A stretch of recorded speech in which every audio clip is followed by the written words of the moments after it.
La escena que vamos a considerar hoy del Evangelio es el niño Jesús perdido y hallado en el templo, que es una escena realmente asombrosa. En concreto, además de la infancia y de la adolescencia de Jesús, prácticamente no hay nada, no se registra nada en el Evangelio. Sin embargo, ha quedado esta anécdota peculiar porque es algo asombroso, ¿no? Los padres van a Jerusalén, como todos los años, y cuando el niño tiene 12 años, resulta que voluntaria o involuntariamente, parece que incluso voluntariamente, el niño se quedó allí, en Jerusalén, en el templo en concreto, quizá asombrado ante las cosas que había escuchado y las cosas que había visto. Y por lo tanto los padres, al volver, que están pues casi un día, ¿no? Porque piensan que están con otros familiares, y después de casi un día de viaje se dan cuenta de que no está. Y por lo tanto, lógicamente, como todos los padres, se llenan de angustia y de tensión, y dónde está, y entonces vuelven, y dice el Evangelio que estuvieron 3 días, al tercer día le encontraron en el templo, con todo el proceso de angustia que habrían pasado los padres, ¿no? Y aparece esa escena, además, que también es asombrosa, ¿no? Que es una regañina de la madre al hijo, una regañina, porque le dice: hijo, pero ¿cómo nos has hecho esto? ¿Cómo es posible?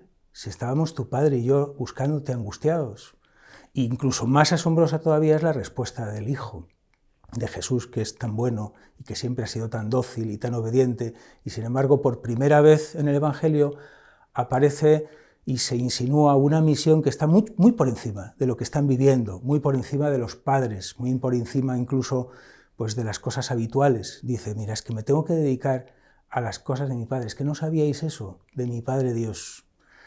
Y incluso en el Evangelio queda después la indicación de que no entendieron en aquel momento ni San José ni la Virgen María entendieron qué eran esas palabras y qué es lo que había pasado.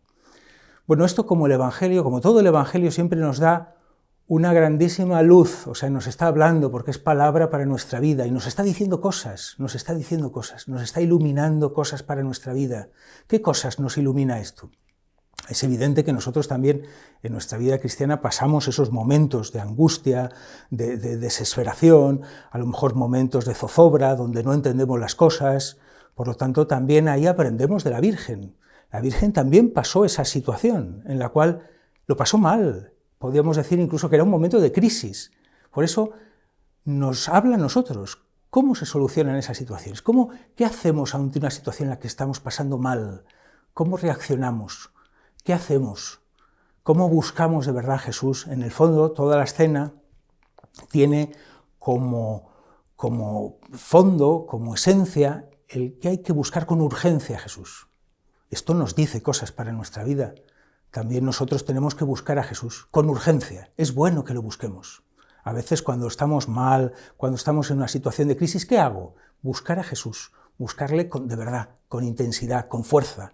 A veces eso significará que tengo que volver a la oración, o tengo que pararme, o tengo que acudir a los sacramentos, o tengo que acudir al sacramento de la confesión. Eso es volver, y volver es una cosa muy importante. Volver, buscar a Jesús siempre. También incluso la regañina de la madre es algo que nos dice a nosotros, algo para nuestra vida. Es bonito también que nuestra madre en un momento dado, como madre además, le dijera a Jesús: oye, pero esto no está bien. Realmente no lo entendía, como el mismo Evangelio dice, no sabía lo que estaba pasando ahí, pero le salió del alma el encararse con el Señor y decirle: oye, pero ¿cómo nos haces esto?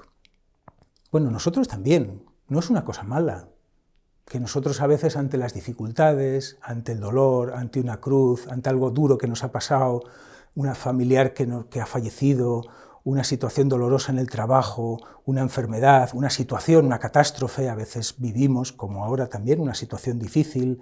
No es malo que del corazón cristiano salga esa queja al Señor, una queja que se convierte en oración, que no es una queja mala, que no es una queja que nos aleja, sino que es una queja de confianza, una queja de cariño, una queja de verdad que se convierte en oración.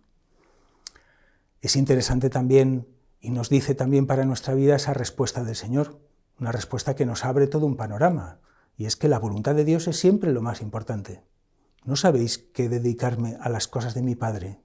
Esa respuesta que es de un niño de 12 años, pero que ya se vislumbra ahí toda esa misión grande que tiene, de la que ya empieza a ser consciente. Quizá esos días es cuando se hizo consciente de esa misión, cumplir la voluntad de Dios. Qué importante es esto para nuestra vida. Es lo más importante. En medio de las circunstancias, de las cosas que nos van ocurriendo, yo tengo que cumplir la voluntad de Dios, buscarla.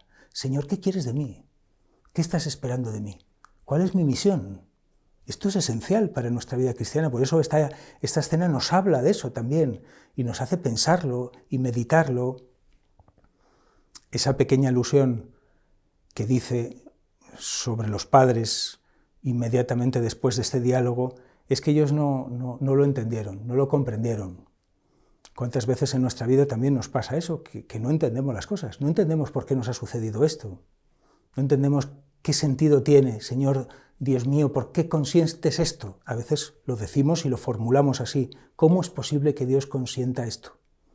Este mal, esta injusticia, esta enfermedad, esta muerte de un ser querido, claro. Cuando nos afecta a cosas, a personas que queremos, eso nos duele más y nos cuesta entender el sentido. Pero no tenemos que desesperar de ese sentido, tenemos que buscarlo siempre. Después de toda esta escena hay un pequeño versículo del Evangelio donde se habla de que después volvió el Señor a casa y vivía como siempre, pues sujeto a ellos, obediente, como había sido siempre. Este era un hecho extraordinario. De hecho, por eso ha quedado registrado, porque era algo extraordinario que había pasado en lo habitual de las jornadas de la familia de Nazaret. Y dice, y qué bonito es esto, que es una pequeña frase que se repite en el Evangelio de San Lucas en algún otro momento, cómo María guardaba, conservaba todas estas cosas en su corazón. Esa es la gran reacción de la Virgen. Esa es la gran lección para todos esos momentos de crisis, de zozobra, de angustia, donde no sabemos qué hacer, donde no entendemos. La gran respuesta de la Virgen, donde podemos aprender, guardar las cosas en el corazón, meditarlas, rezarlas en el fondo, confiaos en Dios. Tenemos que volver una y otra vez a esa confianza en el Señor, a llevar las cosas a nuestra oración, a pensarlo despacio. A veces en el momento del enfado o en el momento del dolor, pues no sabemos reaccionar así, pero después sí. Guardaba todas estas cosas en su corazón. Y eso es lo que tantas veces nosotros en la vida cristiana tenemos que hacer, porque esto está hablando a nosotros, nos está diciendo también, reza, por favor, habla con el Señor, míralo a su luz, míralo a la luz de la oración, enfréntate a Él, lee el Evangelio y mira a ver qué es lo que te está diciendo a tu vida, qué es lo que te está insinuando, cuál es el sentido de las cosas. A veces no es un sentido inmediato, porque no se entiende, las cosas de Dios no se entienden, tampoco la Virgen lo entendía, tampoco la Virgen lo entendió. Qué bonito es ver el corazón de la Virgen, que era un corazón maravilloso, pero a la vez también tenía sus situaciones difíciles, su situación de crisis, donde no entendía las cosas y después las tenía que meditar. Qué importante es esto para nuestra vida. A veces podemos reaccionar ante una dificultad con dolor o con sinsentido o con zozobra o con inquietud. Sí, pero después reza, llévalo a la oración, piénsalo, medítalo en tu corazón, como hacía la Virgen. Esa es la gran lección que nos daba nuestra Madre. Y nuestra Madre además así introduce, a pesar de la crisis o a pesar de la dificultad, del dolor, de eso que no entendemos, sin embargo, verdad que con esa expresión, cómo conservaba todas estas cosas en su corazón, da paz. Por eso nuestra Madre es una Madre de paz, es una Virgen que da serenidad. Nosotros encontraremos también así, la serenidad llevando las cosas a nuestra oración, enfrentando nuestras dificultades al sentido que nos da Dios, rezando, confiando en Él, teniendo paciencia para que el Señor nos lleve, para que el Señor nos cuide, para dejarnos querer por Él.